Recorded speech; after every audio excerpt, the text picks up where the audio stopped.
One of my favorite things to do is take some of the gorgeous artwork from Close to My Heart's catalog and make it my own. So I will be showing you how to do this layout today.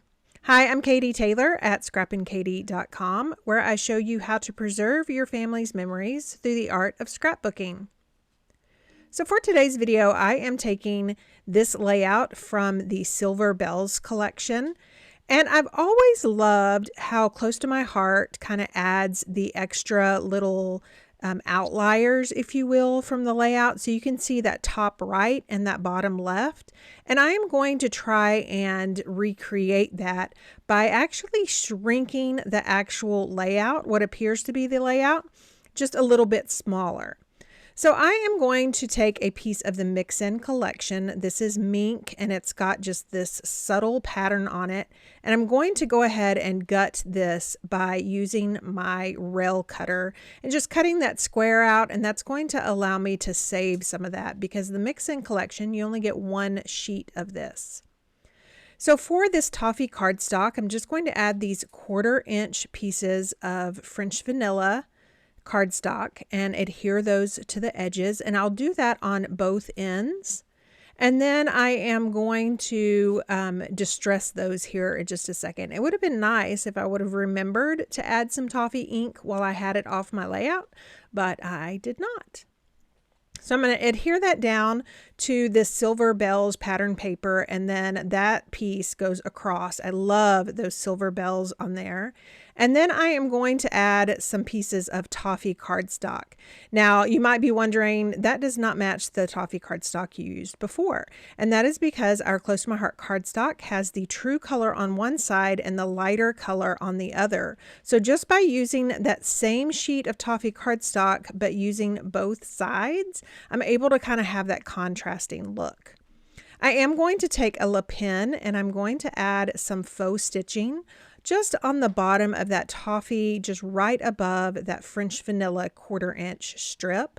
And that's just going to kind of add some dimension and kind of a little bit of doodling and also a cap to that part. Now here's where I have remembered to distress that. So I'm just taping that off with my removable labeling tape and then taking my toffee ink and a mini blending tool and just adding some of that ink along that edge. And all that does is just kind of add some distress look, again, some dimension. It's something that I do often, especially on my photo mats. I'm going to remove that, and now it is time to adhere this to my gutted piece of my Mix-In collection. Now I am going to just add some tape adhesive all around the inside of that cutout, and that's going to allow me to just place that square on top instead of having to worry about putting it on the square and whether or not that glue is going to show from behind, because remember that is gutted behind there. Now, by shrinking this layout, I did have to shrink the photos. So I actually have a 3x5 and a 3x3, and I've just matted those on mink cardstock. And then I'm going to pull out the sticker sheet. And here is where I am actually creating the top right and the bottom left little clusters that you see in the catalog. And you can see that gold shine to some of these Silver Bell stickers. I absolutely love that.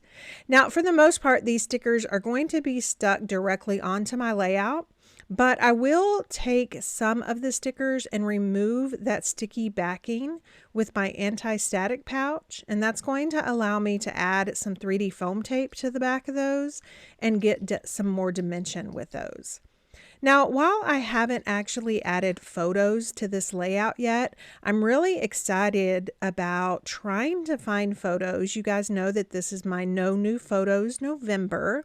I'm excited about trying to find some older photos. Now, while Silver Bells kind of lends itself to Christmas, I've actually already used it on a Christmas layout earlier this month.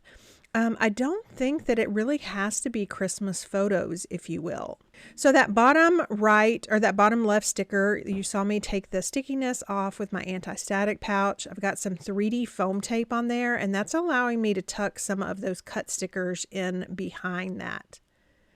So I'm just going to add some strip stickers above that layout, above that photo, as well as below it. And that's just going to kind of add that little subtitle, if you will. And then I am going to pull out the scrapbooking or the card making stamp set for Silver Bells. I'm just die cutting those, and I love to die cut multiple sheets at once. That's going to allow me to stamp as many as I want, as well as have some extras on hand. It's kind of like the measure twice, cut once rule in construction. I like to do that with my die cuts.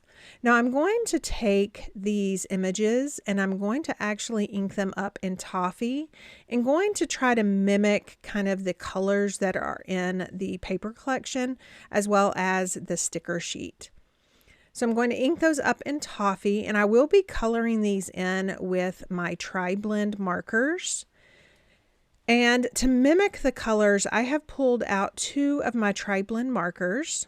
You can see here the colors are kind of gray and blue.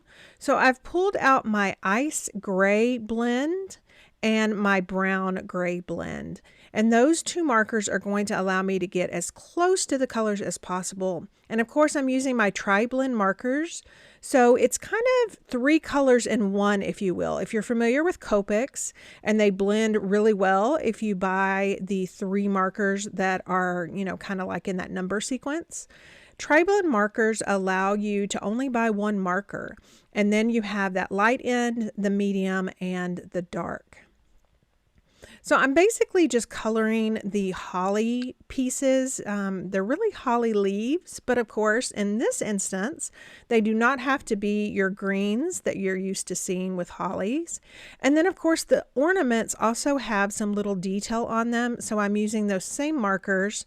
And then I'm pulling out some of my metallic markers. I've had these for a while, and so I'm really unsure which one I want to use.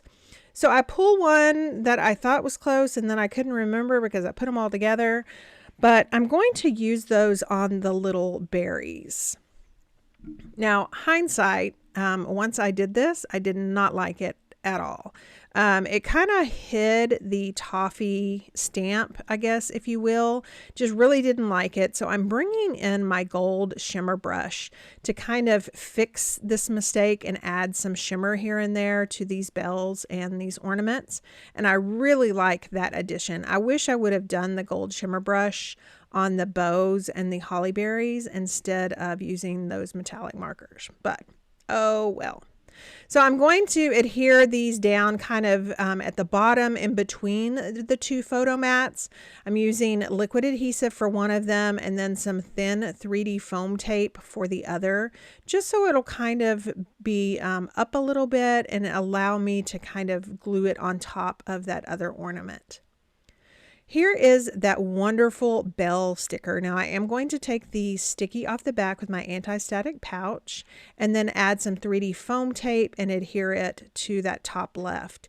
And also because I kind of extended this 12 by 12 layout, much like it was shown in the catalog, I was able to have those bells kind of hanging off the 12 by 12. And then these are some of the dots, and I'm just adding those. And then there's one more strip that I'm wanting to add. So that will get added down there by those ornaments, kind of offset from the other one that was already added. Look at all that shine, and then of course those colors. And again, here is where I got that inspiration from. So if you have a Close to My Heart catalog, I invite you to kind of look closely at the layouts and the cards in there and kind of just let your imagination run wild. Again, thank you so much for stopping by and watching. If you liked what you saw, please leave a comment. And if you aren't already a subscriber, please hit that subscribe button and sign up for notifications so you won't miss another crafty video. Thanks for stopping by. Have a great week.